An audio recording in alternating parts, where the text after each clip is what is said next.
Welcome once again, my fellow manipulators of digital fate. I'm Richie, this is Capricorn. Today's deck is one that I've been working on since way before Duskmourn, and I didn't quite get it to a point where I liked it enough before Duskmourn came out. But now I finally have it exactly where I want it. It doesn't use too many new Duskmourn cards, so if you're looking to build a new deck, but without having to craft too much stuff from Duskmourn, this might be the deck for you. This one's called Skyfall. And the idea here is we're using Invasion of Tolvada in an Orzhov Caretaker's Talent deck. Boros is so yesterday, man. It's all about Orzhov now, and we absolutely take Caretaker's Talent to its limit by taking Invasion of Tolvada to its limit, and it's kind of insane. We do use a couple new cards from Duskmourn, and they absolutely make this deck so much better than it was in the versions I was testing before Duskmourn came out. But the deck as a whole is just awesome. I'm super excited about it, and it's so good that I think I'm probably going to iterate on it in the future and make different versions of this. Before we check out the deck, make sure you like the video if you haven't already. I got a pumpkin. I have a pumpkin in my lap. She would appreciate if you like the video, so hit the like button. She's trying her best. Can you do it for her? Also subscribe if you're new so you never miss an upload. Tons of deck techs on the way, tons of crazy ideas still up here from Duskmourn, and all of it is on the way. It's gonna be wild, guys. That being said, make sure to catch me live Monday through Friday over on Twitch. That's twitch.tv/quarantinedcapricorn, because if I'm alive and I'm breathing, I'm there and I'm streaming. This video has been brought to you by Wonders of the First and the Pumpkin. But I'll tell you about that later. Let's break down the deck. Alright, so this is a deck that I've been working on since before Duskmourn, and most of the cards in it are pre-Duskmourn standard cards, but Duskmourn does add a couple notable upgrades here, and I've been just waiting to unleash this deck, and I'm so stoked that we can finally do it now, and those couple of Duskmourn cards actually make it way better. So the idea here is we're doing an Orzhov Caretaker's Talent deck. You guys have seen this pretty much everywhere, mostly in Boros form. 3 mana for an enchantment class. Whenever a token enters, you get to draw a card. Only triggers once each turn. For 1 mana, you can level it up to level 2 and make a copy of any token that you have. And then for 4 mana, level it up to level 3 and give all creature tokens you control +2/+2. So you can absolutely take control of the board with card advantage by just drawing an insane amount of cards, drawing an extra card every single turn, sometimes even drawing cards during your opponent's turn, and then actually get even more value out of it by making copies of things, and then buffing up your whole team for an alpha strike at the end of the game to win the game. But the Orzhov version is really interesting because we're trying to build it around Invasion of Tolvada. This is a card that I've wanted to break, or at least bend, twist into really great situations since it came out, and I think it's mostly flown under the radar, but in this deck it works really, really well. So the front side, 5 mana, 5 loyalty Battle Siege, and when it enters, you return any non-battle permanent card from your graveyard to the battlefield. Almost everything in this deck is a non-battle permanent that we can bring back with Invasion of Tolvada. Most of them are enchantments that make tokens, so we can get extra value out of the Tolvada that way. But the most important part of this card, at least in this deck, is when we can flip it into the Broken Sky, it comes back as an enchantment. Creature tokens you control get +1/+0 and lifelink, which is insane for a token-based deck. But also at the beginning of your end step, you create a 1/1 white and black spirit creature token with flying. So the lifelink helps you beat the Boros-based Caretaker's Talent decks, even with the 𝕊𝑚𝑒 Forge and stuff. You can just buff up your life total and outpace them and win the race. And then making an extra token every turn always gives you that, blocker that you might need against other aggressive decks, while also giving you flyers in the air you can help close out the game with.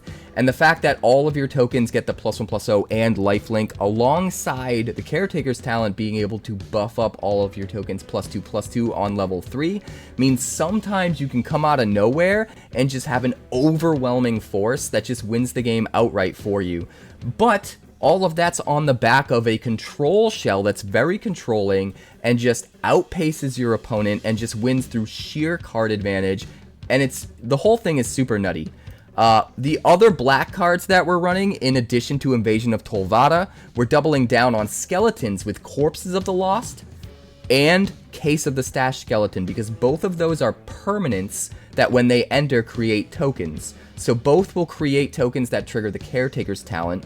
Both of the tokens that they make from both of these permanents will also get the buff from Caretaker's talent, be able to be copied with level 2 of Caretaker's talent, and get all of the extra value off the backside of the Broken Sky, while also contributing hasty bodies that can swing in right away and flip over an Invasion of Tolvada to get that Broken Sky to begin with. So all of that is kind of insane.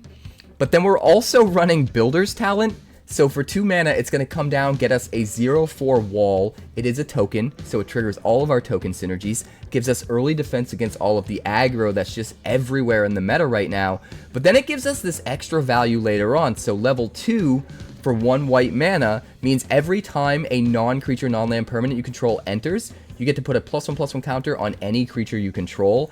And everything in this deck is a non-creature, non-land permanent. So everything in this deck that enters is going to trigger it, and most of those things are still going to give you creatures, even though they're not creatures themselves. So you get the best of both worlds. You get tons of creatures onto the battlefield to put the counters on, but yet every single card is a non-creature that can trigger this level 2 and just start shooting out these counters everywhere. So we get an insane amount of value off level 2, and then level 3 we can pay 5 mana to return target non-creature, non-land permanent card from your graveyard to the battlefield, which means any of these enchantments that are giving us all of this token value can come back onto the battlefield out of nowhere for 5 mana, even if we're completely out of gas and have nothing left in our hand. And that works particularly well with the Tolvada itself, because if the Tolvada ends up in the graveyard, if our opponent sees it coming, we can just level up the Builder's Talent to level 3, pull the Tolvada out of the graveyard, and then use the Tolvada to pull something else out of the graveyard, and then be able to swing in at the Tolvada and flip to the Broken Sky. It just gets absolutely absurd. The Tolvada itself can even bring back one of our new cards we're using, Overlord of the Mistmoors. 7 mana for a 6/6 enchantment creature. When it enters or attacks, you get to create 2 2/1 white insect creature tokens with flying, so it works with all of our token synergies, but it also has Impending 4. So for 2 white and 2, it's going to come down as a non-creature version that still gives you those 2 token creatures, and then after 4 turns, it's going to turn into the creature version of the card. You've probably seen this guy everywhere as well. I think it's probably the best Overlord. I guess you could argue maybe the green or the green or the black ones, maybe. But I think in terms of sheer value, this is definitely the best Overlord. And it does everything we want. It triggers all of our token synergies right off the bat no matter what. But what's cool about this card is if you play it for its impending cost, it comes down as a non-creature, which means you play this on turn 4 after a turn 2 Builder's Talent that you leveled up, and it's actually going to trigger that level 2. It's going to count as a non-creature, even though it eventually becomes a creature. And again, even though its full cost is 7 mana, this is something that if it ends up in your graveyard, you can bring it back with Invasion of Tolvada. It comes in immediately as the creature version, and you don't have to wait those four turns to get the impending counters off, and still gets you all of the triggers. So it's a really good target for Invasion of Tolvada. And even though Builder's Talent level 3 can't bring it back because it does technically count as a creature in the graveyard, you can, like I said before, bring back the Invasion of Tolvada, which can then bring back the Overlord. So there's a lot of cool synergies there that line up really well. The other new card we're using is just 2 Sheltered by Ghosts. 2 mana, and chance a creature you control, gives it +1/+0, lifelink, and ward 2, which is all really nice, but it also exiles any non-land permanent an opponent controls until Sheltered by Ghosts leaves the battlefield. So this is a really, really, really good card. The one downside is they can get 3 for 1 value if they kill the thing that this enchants. They get rid of, the +1, the lifelink, and the ward that this provides. They get rid of the creature itself, and they get rid of the thing that you exiled. But we can mitigate that problem in this deck a bit by putting it on our Case of the Stashed Skeleton, because if this skeleton dies at any point in time, then we get to solve the case, and we get to sacrifice the case for 2 mana and search for anything we want. So we kind of put ourselves in a situation where we can get extra value if we end up putting Sheltered by Ghosts on this skeleton, because now they don't only get their thing back if they kill a skeleton, they also give us something good. And then we can use that Case of the Stashed skeleton to search up whatever's the best thing to combat their situation at the time, right? Maybe they have a board that's growing and now they get rid of the creature with the Sheltered by Ghosts and they get back another big creature or something like that. Well, we could just search up our Sunfall, right? And we can just wipe out the board. So we kind of put them in a screwed if they do, screwed if they don't situation where, like, yeah, they can get their thing back, but in return, we're going to search up our Sunfall and get rid of that thing again and everything and make a token to draw a card off Caretaker's Talent and have another big creature to recover with. It can just be insane. But not only that, we can use the Case of the Stashed skeleton to find another Case of the Stashed skeleton if we want, or we can use it to find our second copy of Sheltered by Ghosts. And that's why we're running 2. That way we always have one in the deck that we can search up with a Case of the Stashed skeleton if we need to. It's also worth noting that sacrificing the Case of the Stashed skeleton itself is going to cause Descend, which is going to let us return our Corpse of the Lost to our hand so that we can replay it. So there's just so many ways that we have synergy in this deck. Everything just works with everything else and creates an insane amount of value, and I absolutely love it. In addition to the 2 Sheltered by Ghosts, for spot removal, we have 4 Dusk Rose Reliquaries, and that gives us a nice 6-card package of early game spot removal. These can only hit artifacts or enchantments, but what's cool about the Dusk Rose Reliquary is it only costs 1 mana. And we just have to sacrifice something when we play it. And in this deck, we have plenty of things to sacrifice because we're making tokens constantly. So we can very easily play this on a key turn, whether we're sacrificing our wall from the Builder's Talent, sacrificing our skeleton, which will also solve the Case of the Stashed skeleton. There's a lot of options here for how we can use the Dusk Rose Reliquary.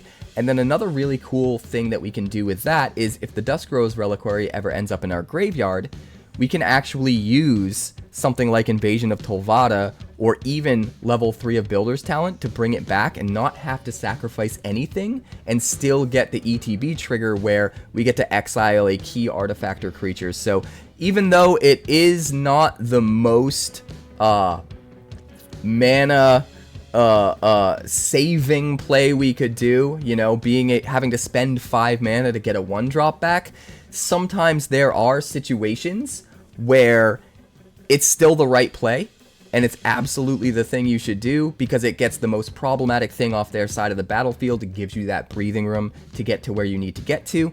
We're also running 1 Virtue of Loyalty. This gives us a nice way to, for 2 mana on turn 2, make a token creature to trigger our synergies, or to just make sure we don't miss our turn 2 play. So it's kind of like a 9th 2-drop in that way. But it's also an enchantment we can play later that's going to buff up our entire board every single turn and untap everything, which can be absolutely insane when coupled with the Broken Sky. If everything's got lifelink and we're spitting out tokens every turn, just gets absurd. That being said, it's not the best card for the deck, so we are only going to run 1 copy. It basically serves as having a way to have a 9th 2-drop in the deck that gives us extra value later on, and it's still something that we can get out of the graveyard with Builder's Talent or Invasion of Tolvada. We've also got, in addition to the 4 Caretaker's Talents, the 4 Corpse of the Lost, just 1 copy of 3 Blind Mice, because if you do have some pretty prominent tokens down, some of the better tokens like the skeleton tokens, we can start to make copies of that with 3 Blind Mice, which can get really good. And then Chapter 4 can help us to, you know, alpha strike and win the game sometimes. That being said, 3 Blind Mice works best on a board where you already have a bunch of extra value lined up. So we are going to run just the 1 copy because it's not the premier like turn 3 play. Also, in addition to the 4 copies of Sunfall and the 3 Tolvadas in our 5-drop slot, we're also running 3 copies of Season of the Burrow because it's absolutely insane in this deck. Most of everything that we're using that gives us the value that we want, they're all 3-drop or 2-drop enchantments. So the fact that one of these modes for 3 paws can return any permanent card with mana value 3 or less and put an indestructible counter on it is insane. If we lose our Corpse of the Lost or our Caretaker's Talent, we just bring it back. while also making rabbits to trigger the Caretaker's talent, or also exiling a key problematic card on the opponent's side of the board. Sometimes they might temporary lockdown us early. We can easily exile the lockdown, get back all of our enchantments that re-trigger all of their ETBs and get us more value. There's just so much versatility with this card, and the fact that most of the deck relies on 2 and 3 drop enchantments means that 3-paw mode is just really insane in this deck. And because it's a Caretaker's Talent deck, the 1-paw mode is also really, really good. So this card just kind of does everything in a deck like this, and it is a perfect addition. That being said, it is a bit expensive. That's why we're going with just 3 and not a full playset. In similar fashion, that's why we're going with 3 Invasion of Tolvada. We are a little bit top heavy with the 5 drops, but I think it's kind of okay because we can bide our time getting to those 5 drops by playing out the cheaper stuff, and we have ways of spending our mana to level up the cheaper stuff, Caretaker's Talent, Builder's Talent, or cracking cases of the Stash Skeleton, stuff like that. So it's not like we don't have anything to do while we're waiting to get to 5 to play out those 5 drops. So we can lean a little bit heavily, a little bit more heavily than I'd normally like to into these 5 drops, but we do want to be careful not to have too many. So 3 Tolvada, 3 Season of the Burrow, 4 Sunfall seems like the right play. We definitely want to make sure we have access to the Sunfall if we need it against decks that are going wide and we need to survive against. So I think that's the perfect amount. And then in the mana base is very specific. We're running 4 Fabled Passage and 4 Shadowy Backstreet so that we can maximize our chances of being able to descend to get repeated value off of Corpses of the Lost. We're also playing 2 Fountainports and 1 Mirrex so that we can get extra token synergies off of those. I did consider possibly running 3 Fountainports, but I don't want us to get too heavy into the colorless mana sources and not be able to cast a key card on a turn that we need. And having that 3rd token land be a Mirrex means if we get it while we're curving out, we're not stunting our ability to play colored mana cards while we're curving out and make that one key play that we need to play, even if it does end up being colorless mana later on. And then we've got 1 Restless Fortress, because why not? 4 Concealed Courtyards, 4 Caves of Koilos, 2 Swamps, and 2 Plains to round out the mana base. Honestly, I love the deck. I am excited about iterating on it more in the future. Let's check out the games.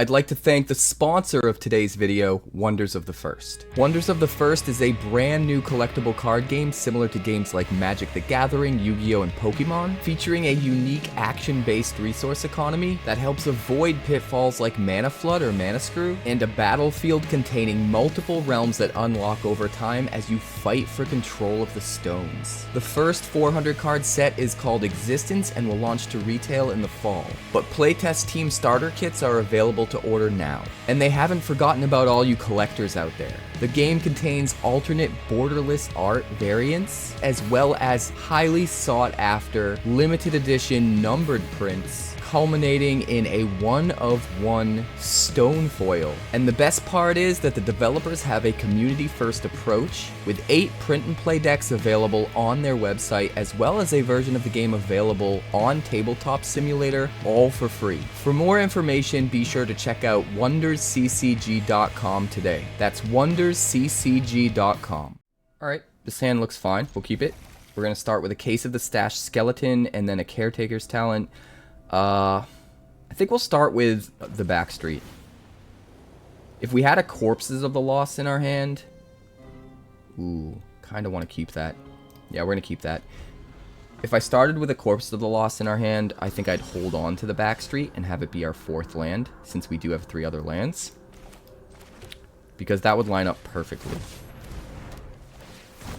But we're just going to go Case, Caretaker's Talent, Overlord.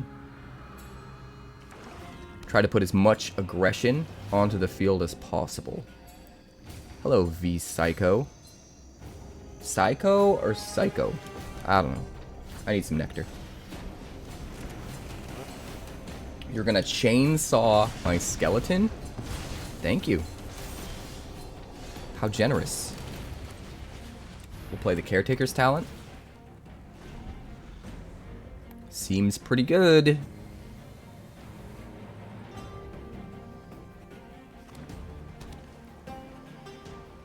Seems pretty good. Fireglass Mentor. Alright, here we go. Overlord of the Mistmoors coming out to play. We'll draw a card off the Caretaker's talent. Down to 3 counters on the Overlord.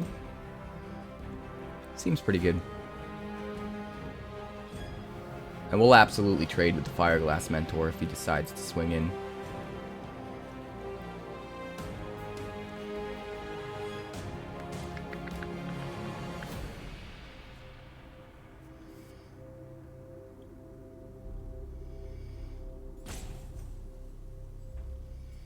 So I think if he plays 2 more creatures, which I don't think he will, but if he does, we'll swing with the moths, the insects, and then we'll Sunfall. Well, he's got 2 creatures there, so I guess we're doing it. Makes sense to me. We'll clear out the board, get a 5/5 Sunfall token, draw a card off of Caretaker's Talent. Seems perfect. Overlord down to 2 counters.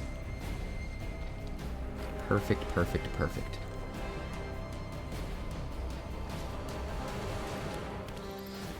Deep Cavern Bat probably hits the Virtue of Loyalty.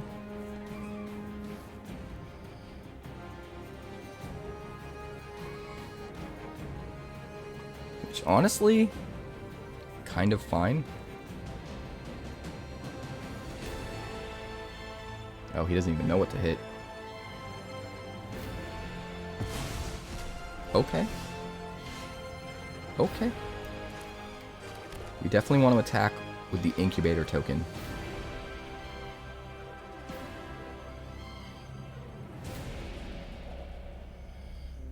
Right.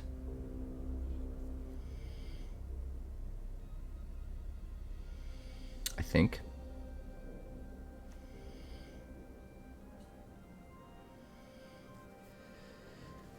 So, okay. We'll swing with the Incubator token.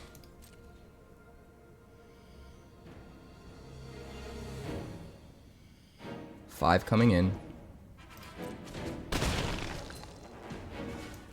We'll go Fealty, draw a card, and then we'll level up the Caretaker's Talent, make a copy of the Knight, and Overlord's down to 1.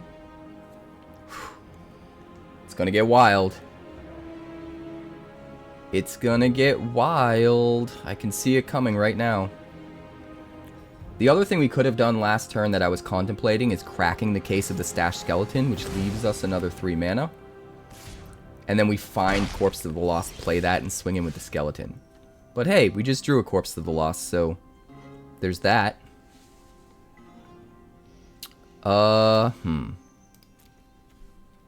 Honestly, I think we just go ham with skeletons right now.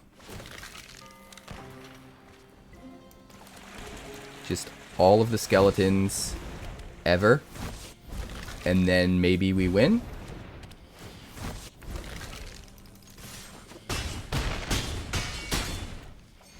I guess that's how you do it.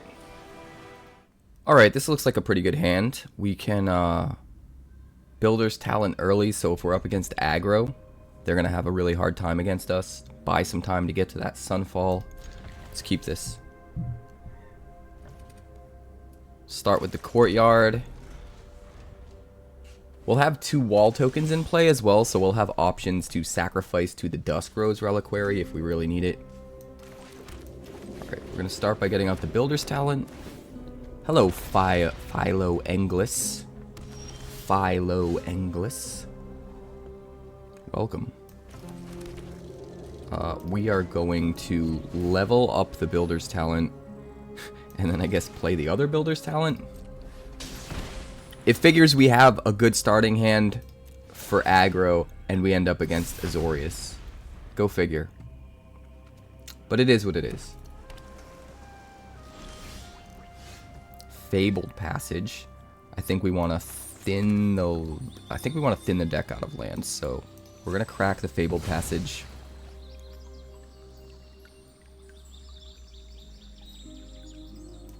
Find a plains.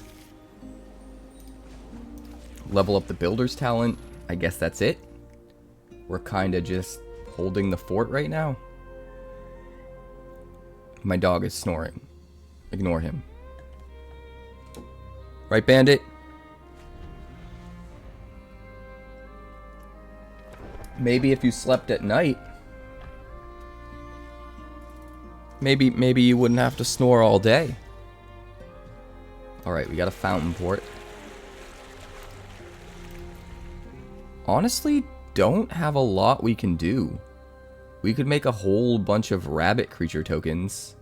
That seems bad. Everything in our hand is just control.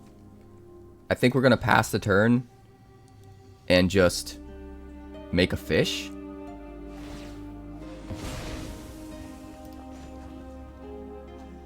You know what?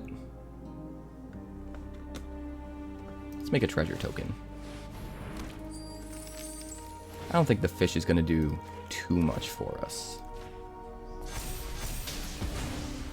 Alright, Fountainport's down. We'll grab a swamp this time.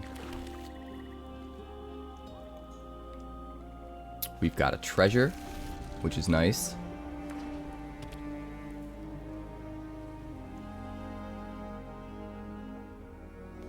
Now what's cool is we could Season of the Burrow to get back to Fountainport. And then actually have it be indestructible. Which is kind of interesting. But I think we do this. Level up the builder's talent.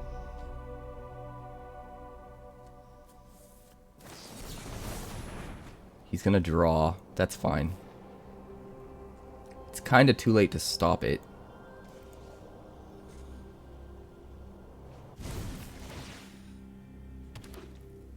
We'll get the Corpses of the Lost.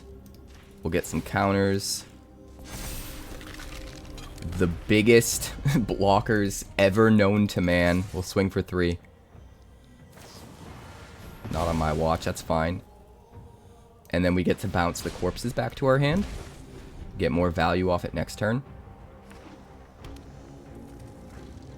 Which is very nice. Come on, 𝕊𝕂𝐿𝐴𝐿𝐴. No? Nothing else? Well, we'll play out the Corpses of the Lost. We'll see what he does.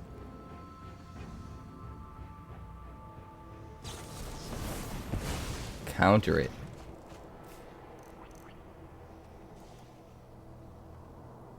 That's fine. Because we're going to level up the other builder's talent. Using the treasure. And we're still going to get it back. And get even more counters on our walls. Because why not? Because why not? Alright, swing for 3. Put the Corpses of the Lost back in our hand. Just endless value. Crazy. That's fine. I'm not worried about it. 1, 2, 3, 4, 5. Let me think.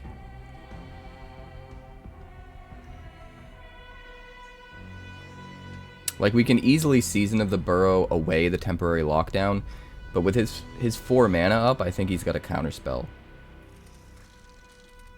So I think the smart thing to do is to play the corpses. See if we hit the counterspell. Well, there's the counterspell.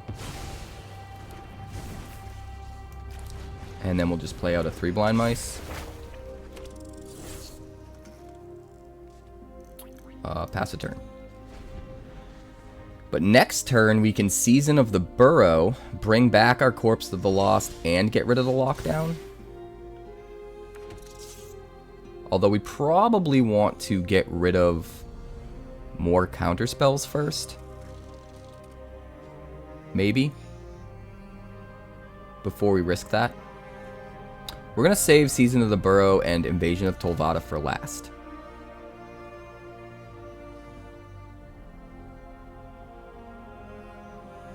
And we're actually going to play this for its impending cost.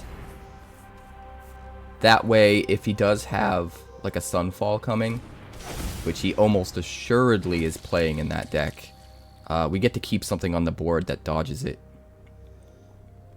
Which could be really important. Swing for 1. I mean, sure. End the turn. One of the impending counters is gone. Demolition Field again. He's got to be running out of counter spells though. 3 steps away, and a No More Lies in the graveyard. We've got board presence that he absolutely has to contend with.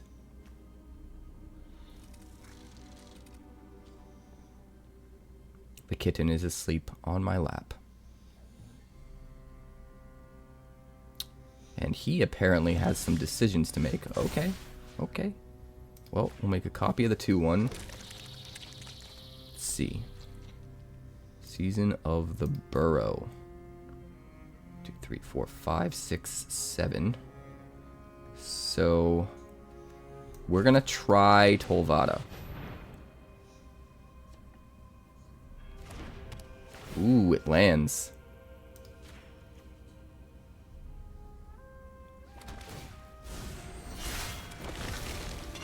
It lands. So we're gonna swing everything at the Tolvada, not take any chances that he has some removal.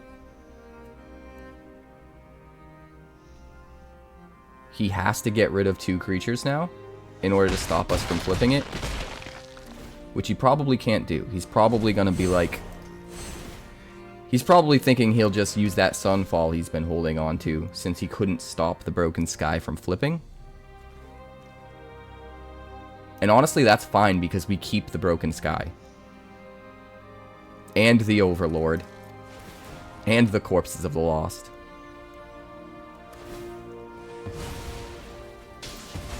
Sure.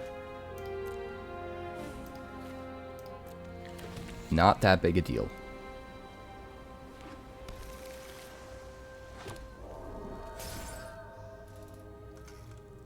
He absolutely has to Sunfall, or at least temporary lockdown, right? I guess either one would do it. Well, that is one way of doing it. Let's see. We have 7 mana.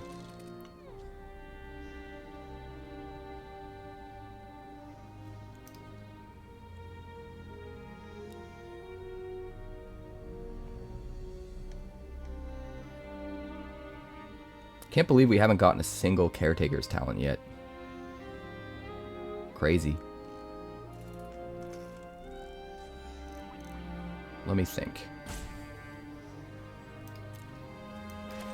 We're going to play Season of the Burrow.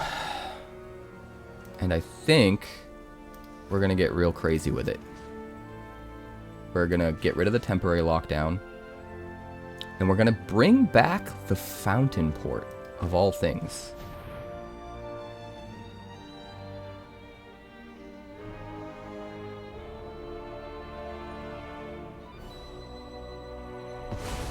Doesn't have the counterspell.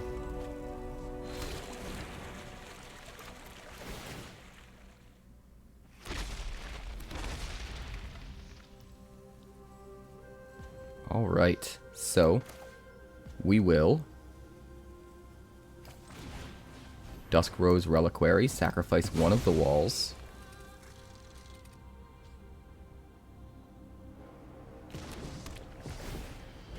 Eat the 6/6 token. And then, you know what? I think we'll play the other Builder's Talent. Since we can't make a token with the Fountainport this turn. Alright, everything triggers. We get our flyer. We get our corpses back to our hand. Overlord's down to just 1 counter. Which is kind of huge. And Azorius Control is panicking. Absolutely panicking.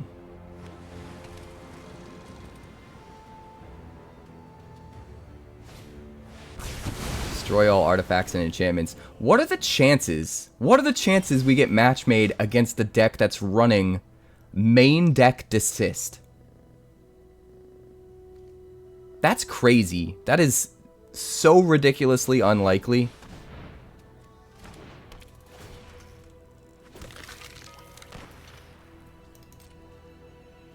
Alright, we're gonna swing. So ridiculously unlikely. We're gonna sack the token to draw a card. Not really get much of anything. Play the Shadowy Backstreet. We will keep you. And the turn. Insane, dude. Insane.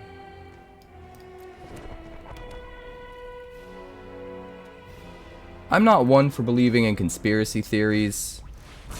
At least not the really deep ones. But man, if I didn't know any better, I would be so sure this dude was hacking the game. Who runs an Abzan artifact and enchantment wipe in their Azorius Control deck? Main deck. That's crazy. That's just crazy. That is just crazy. Alright, we're going to bring back the corpses. Do you have another counterspell? Of course you do. But we're going to pay. We are absolutely going to pay.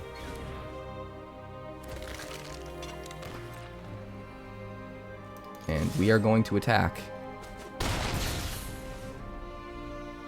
And we are going to take that Corpse of the Lost and put it back into our hand the very first chance we get. Dude, this dude is the most elite top decker I've ever seen in my life. In my life. Crazy.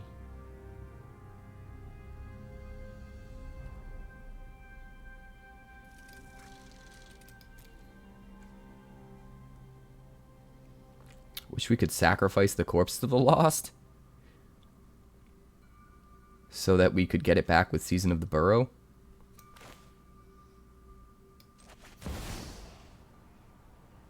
Alright, we're definitely going to get rid of the 6/6, right? No, we just Sunfall it. We just Sunfall it later, right? Yeah.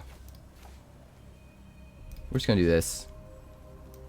Get back a Builder's Talent, I guess. Because the Builder's Talent can get back the Tolvada, which is huge.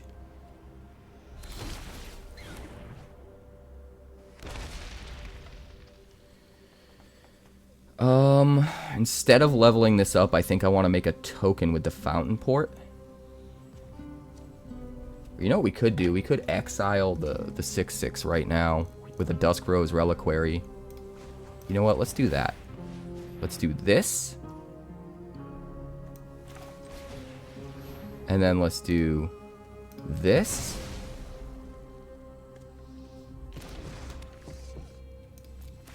We'll put a counter on one of the rabbits. Crazy that we haven't gotten a single Caretaker's Talent.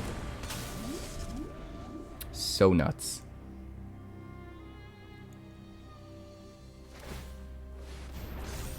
Sure, 2/3. We'll block here.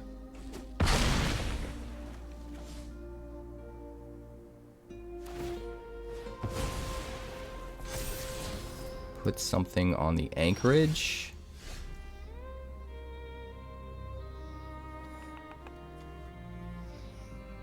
Let me think.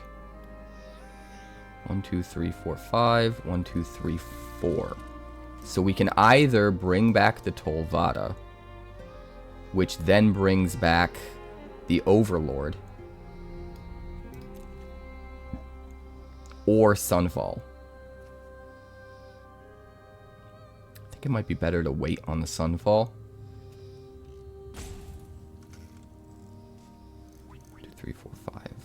Well, let's do this. We'll get a counter. And then we'll level it up. And then we'll level this one up. Get back Tolvada. Tolvada will get back Overlord of the Mistmoors. We'll get another counter and another counter.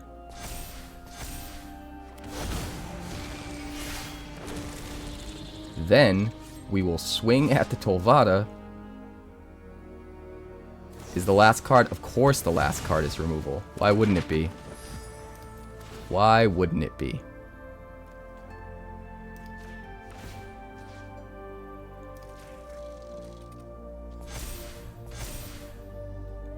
And we'll crack this because we can.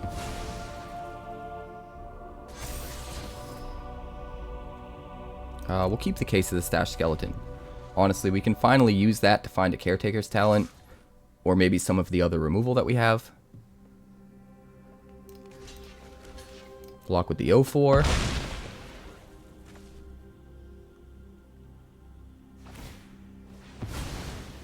It's gonna hit my land. We're gonna decline. Keep the case.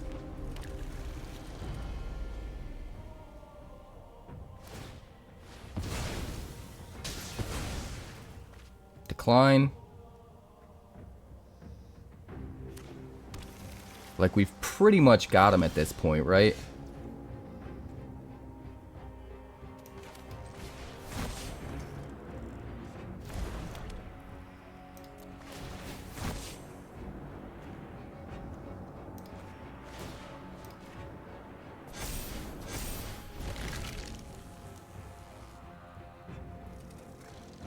What else can we do? What else can we do? Anything fun? We could bring back a Dusk Rose Reliquary to just eat the Hornlocked Whale. No, we need 2 more mana to do that. Oh, he's just gonna scoop. I'll take it. I'll take it. This is a little bit slow, but we do have Overlord on 4 for sure. We're going first, though. If we were on the draw, I think I'd keep this, because chances are we top deck something we can play in the first 3 turns. But being on the play, we're going to have to mulligan. Okay, this we can keep. Toss back one of the Dusk Rose Reliquaries. We'll start with Backstreet's back alright. Do we keep this? I think we need it. I don't love it, but I think we need it. Alright, Razor. Razor Ramon. Do we need the wall? We got rid of a shock there. I'm going to take a chance. I'm going to play the Fortress second. I was going to play the Builder's Talent out with the Swamp, but that means we can't play a 3-drop next turn. We're 100% geared towards defense at that point, having the wall and putting the Sheltered by Ghosts on it if he plays a problematic permanent. But I think we want to try to be aggressive, so got that tap land out instead so that we can play Corpse to the Lost on 3. Smash in for 3. And the stage is yours, Razor. Razor Ramon. Oozing with machismo. Right? Is that how it works? Alright, we'll swing 3. He's got removal. That's fine. Play the Builder's Talent.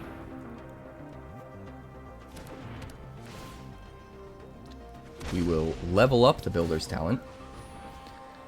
So it's going to be a little bit before we can be aggressive again.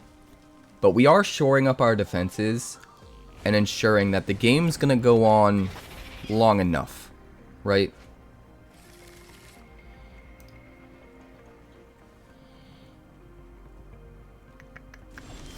Doesn't play anything else. Well, Backstreet's back all right. Fountainport. We're going to have to dump it so that we can return corpses to our hand and start being aggressive again.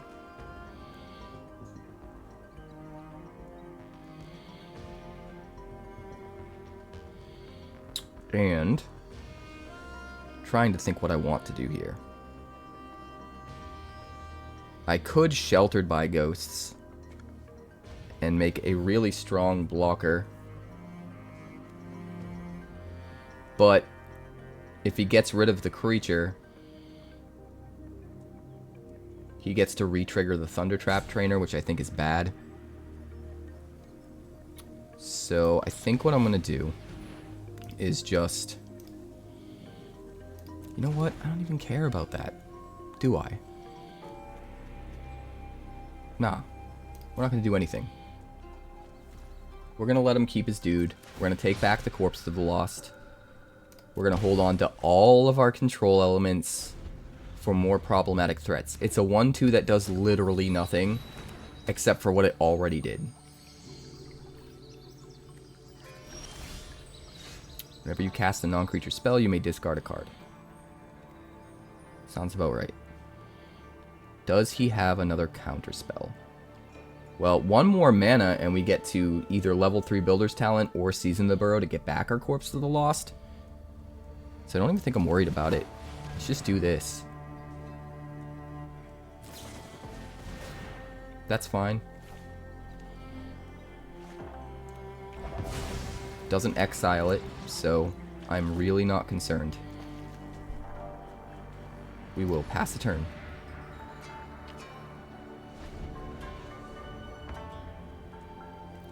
I might need to exile the Artist's Talent.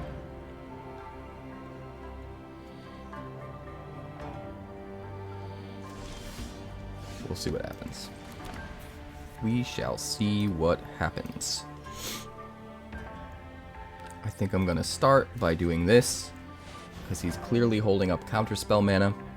This gets around that.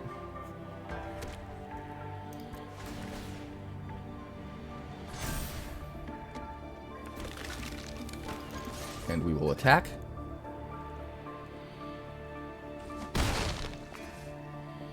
Down to 15. What else does he have? A mountain, sure. Sure. Completely levels up the Artist's Talent. So now all of his burn does an extra 2 damage. Unless we get rid of it. Which is probably what we do. But not before attacking. Because if he has something at instant speed we want to get out of his hand. We don't want him to burn our skeleton in response to putting Sheltered by Ghosts on it. That would be bad.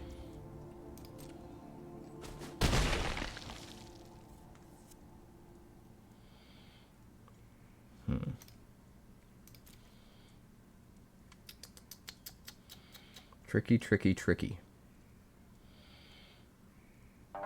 Tricky, tricky, tricky.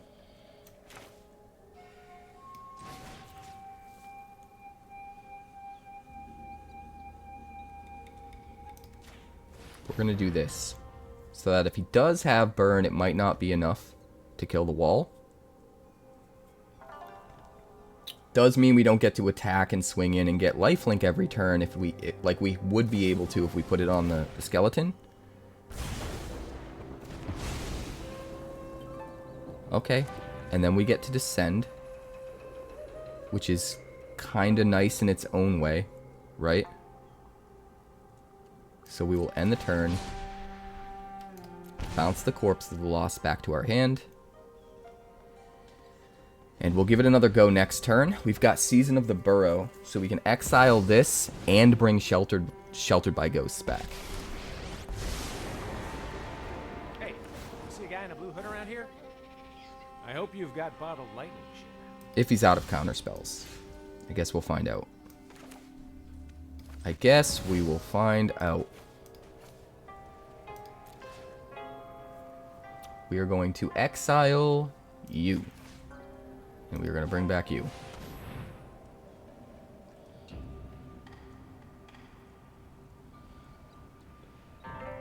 Do you have the counterspell, sir?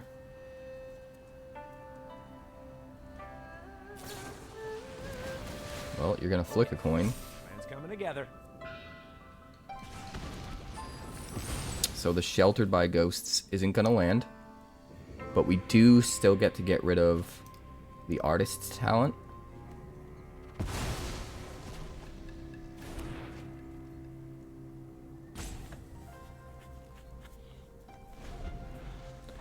This is a game right here.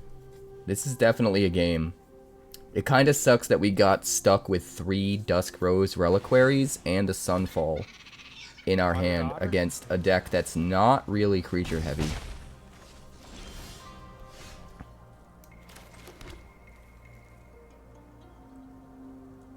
Do we try to slip in under a counterspell? Again? Well, we don't have a creature to put the Sheltered by Ghosts on. I think we just try to Sunfall. See if he has the counterspell.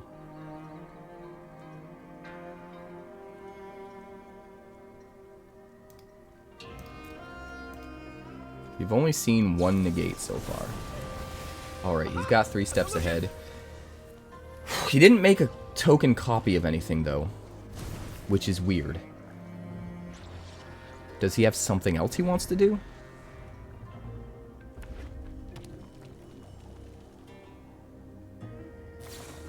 Was he just paranoid? Oh yeah. It's coming together. It's not coming together. It's time to embrace the local culture. Damn. He's just going off now. Yeah, he's going off so crazy. I do think if we didn't get very unlucky with our draws and end up with pretty much the only dead cards in our deck against him, with those Dusk Rose Reliquaries, like literally anything would have put us in a way better position. More aggressive things would have helped us put pressure on him and force him to play differently. Or other control options that aren't the Dusk Rose Reliquary would be things that could actually deal with his threats. So I do think we were very unlucky that game. This looks pretty good. It's a little bit slow. We don't have any 2-drops. But we are on the draw, so we get 2 chances to hit something we could play on 2. And having 3 lands right out of the gate is really good. So we're just going to keep it. Alright, we'll start with the plains. Come on, 2-drop. Or a land. Even just a land to make sure we can hit that 4 with Overlord would be really nice as well. 3 Caretaker's Talents and 2 Corpse of the Lost. Crazy. We're absolutely going to play one of these. He's playing 5 color.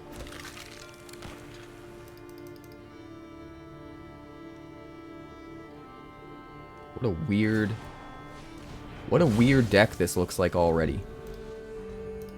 I don't know what this is. But it's bizarre.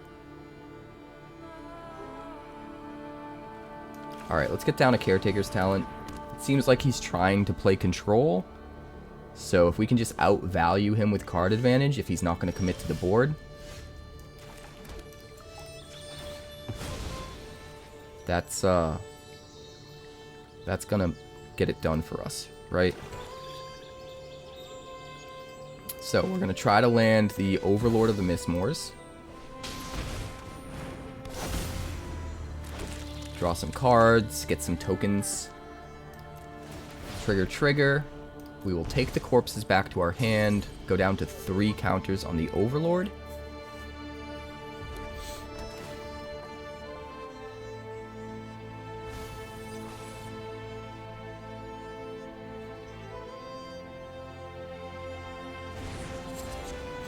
Virtue of Persistence, he kills one of them. Oh, he's doing an Alara deck.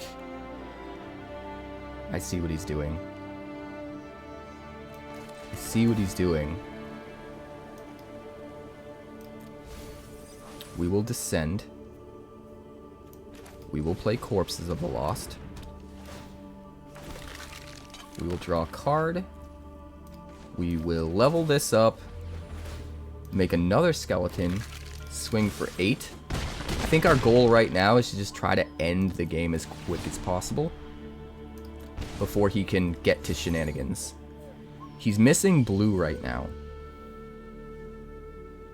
We're gonna dump one of the Caretaker's talents because there's no way we get to a point where we're using all 3 of them. I'd rather hold on to our options for removal and having 2 corpses to be super aggressive potentially.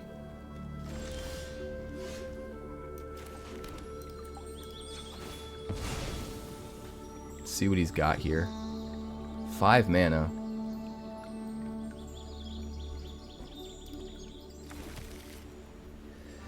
So we're just gonna go for it. We're gonna play 2 Corpses of the Lost.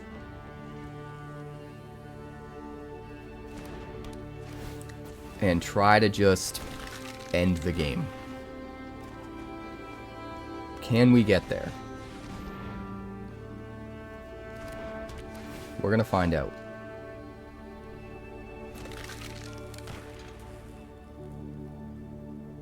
It's 18. Even if you kill one of the skeletons, it's still 14. Oh, nice. What a good Harvester of Misery. Alright, that's fine. I think we keep one down, so we don't have to discard anything. So the other play I was contemplating doing was leveling up to level 3 on Caretaker's talent. Which I guess, in hindsight, would have been the right play because they would have survived the Harvester of Misery.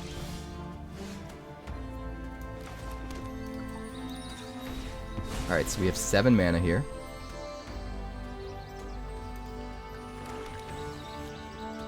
Let me think.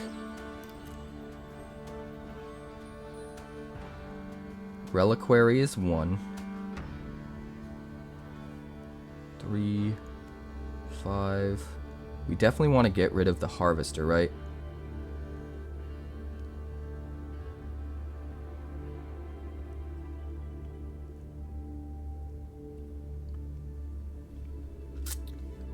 Let's do this.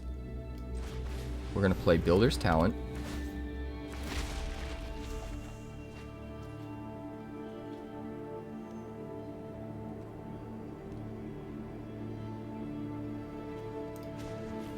Level it up.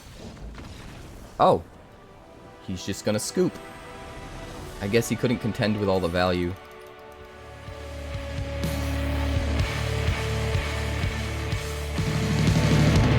Thanks so much for checking out my channel. I'd like to give a huge shout out to all of my patrons over at Patreon.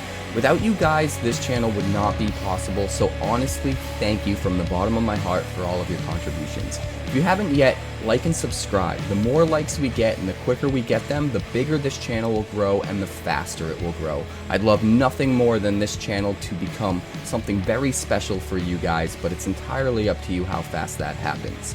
Also, if you'd like more deck text, that's somewhere over there. And if you'd like to see what else the channel's been up to lately, that's somewhere up that way. Also, subscribe, circle below, do all the things.